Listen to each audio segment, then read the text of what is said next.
सबसे important inning जो and में मेरे ख्याल में थी, जिसने अपनी पूरी गेम चेंज की। पांड्या किस लिए मशहूर है हार्दिक? वो इसलिए मशहूर है कि आके मारते हैं। उसका स्ट्राइक रेट T20 में 160 ले लो, 150। According to the pitch, according to the situation, he changed his game. That's what good players do. Big bash का जो चीफ है उसने अनाउंस किया है कि जो पाकिस्तानी सारे प्लेयर आए हैं ना, ये जल्दी नहीं जाएंगे नेशनल ड्यूटी के लिए, ये पूरे 10 मैचेस खेल के जाएंगे।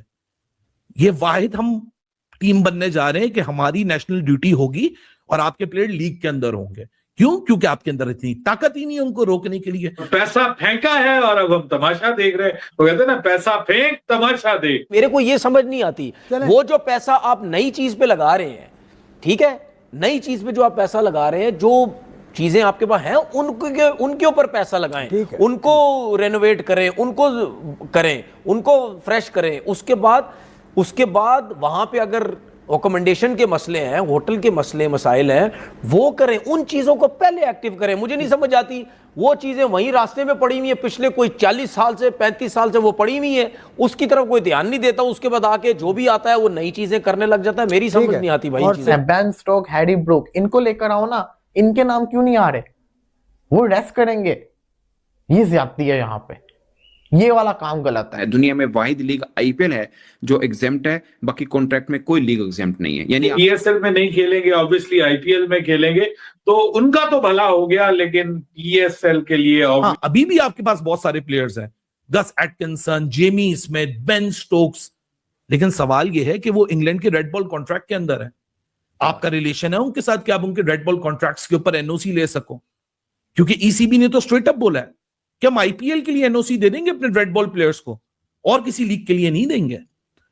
आपकी तो अब ये पोजीशन आ गई है कि आज सुबह बिग बैश का जो चीफ है उसने अनाउंस किया है कि जो हमें पता है यॉर्कर करने के, और उनमें भी बेइंतहा पोटेंशियल है, मगर ये जो स्टेज सजाया ये क्लियरली हार्दिक पांड्या और रिक्वायर्ड था, जो कि एक उड़ान भरनी थी इस इनिंग्स ने, वो एंड में आके उसमें पंप लगाया। कि आप सभी को पता है कि भारत और साउथ अफ्रीका के टीम के बीच T20 सीरीज अब पूरी तरह से समाप्त हो गया है और अब भारतीय टीम न्यूजीलैंड से 3 मैचों की वनडे सीरीज खेलेगी। यह सीरीज न सिर्फ फैंस के लिए रोमांच से भरी होगी, बल्कि दोनों टीमों के लिए अपनी ताकत और रणनीति को परखने का बड़ा मौका भी साबित होगा। दोस्तों, भारत और न्यूजीलैंड दोनों ही वनडे फॉर्मेट की बेहद मजबूत और खतरनाक टीमें मानी जाती हैं। एक और जहां भारतीय टीम के पास युवाओं और अनुभवी खिलाड़ियों से सजी खतरनाक और घातक टीम है, वहीं दूसरी ओर न्यूजीलैंड की टीम अपनी एथलेटिक फील्डिंग, पावर हिटिंग और घातक पेस अटैक के लिए जानी जाती है। ऐसे में जब यह दोनों टीमें आमने सामने होंगी तो क्रिकेट फैंस को हर मैच में आखिरी गेंद तक कांटे की टक्कर देखने को मिलेगी। अब अगर बात करें दोनों टीमों के हेड टू हेड आंकड़ों की, तो भारत और न्यूजीलैंड के बीच अब तक कुल 120 वनडे मुकाबले खेले गए हैं। इनमें से 50 मुकाबलों में न्यूजीलैंड की टीम ने जीत दर्ज की है, जबकि 62 मुकाबलों में भारत ने शानदार जीत हासिल की है। वहीं 8 मुकाबले बिना किसी नतीजे के समाप्त हुए थे, यानी कि 8 मुकाबले का कोई भी परिणाम नहीं निकला है। इन आंकड़ों को देखें तो साफ दिखाई देता है कि हेड टू हेड रिकॉर्ड में भारतीय टीम का दबदबा न्यूजीलैंड की टीम पर भारी पड़ता हुआ नजर आ रहा है। लेकिन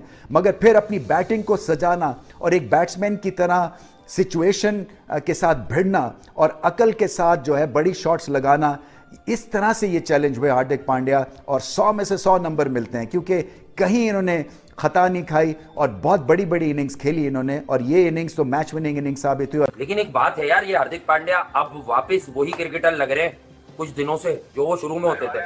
अदाकारियों पे बिलीव खत्म हो गया उनका, अदाकारियों पर बिलीव खत्म हो गया हार्दिक पांड्या का। यार जो सच्ची बात है ना, जो तबाही फेरी हो, जो भाई पहचान नहीं लड़ाओ हार्दिक पांड्या से इंटरनेशनल क्रिकेट में। बात ही नहीं की, बहुत जबरदस्त प्लेयर है, एक्सीलेंट प्लेयर है। मैं समझता हूँ कि बैटिंग वो बहुत जबरदस्त करता है, प्योर बैटिंग, ऐसे लगता है कि प्रॉपर बैट्समैन है, इस तरह की वो बैटिंग करता है। हिटिंग उसकी कमाल की है और कैप्स पे मारता है। अगेन येट अगेन मुझे लगता है कि हार्दिक पांड्या एक फैबुलस टैलेंट, जो थोड़ा सा मीडिया पे अपने आप को खामोश रखें और देख के बात करें और अपनी रेपुटेशन और ब्रांड को ख़राब ना करें, जैसे कॉफ़ी विद करण में उन्होंने किया था। ऐसा ना करें बिल्कुल भी। वो एक बेहतरीन टैलेंट है, बेहतरीन क्रिकेटर हैं, ऐसा क्रिकेटर है, ऐसा बैट्समैन है जो पहले से ही सेट होके आता है बाहर से। ये और ग्लेन मैक्सवेल, ये ऐसे बैट्समैन जो बाहर से सेट होके आते हैं, और हार्दिक पांड्या में वो एबिलिटी है to change the course of the game. और अगर जैसे वो सेट होके आते हैं, जैसा वो एक्सेलरेट करते हैं, रन बॉल भी खेल सकते हैं, स्ट्राइक रेट भी ऊपर कर सकते हैं, गेम चेंजर भी हैं, फिर ही विंस द गेम, 22 पे 42 कर देते हैं और 12 रन करने 2 बॉलों में खत्म भी कर सकते हैं। तो this is a great talent to look out for. अगर उनको थोड़ा सा अपने मसल मैच का ध्यान करना पड़ेगा, थोड़ा मसल मैच चाहिए उनको टांगों पे, बैक पे। मैंने उनको समझाया था दुबई में भी कि आप अपनी जान की हिफाजत करें, रेपुटेशन आप अपनी बढ़ाएं, मसल मैच को बढ़ाएं, बैक कमज़ोर है, टांगें कमज़ोर हैं और आई एम श्योर वो बड़ी मेहनत कर रहे होंगे और कर। वो आईपीएल के लिए जा सकेगा, आईपीएल के अलावा उसको एनओसी नहीं मिलेगा किसी और लीग का।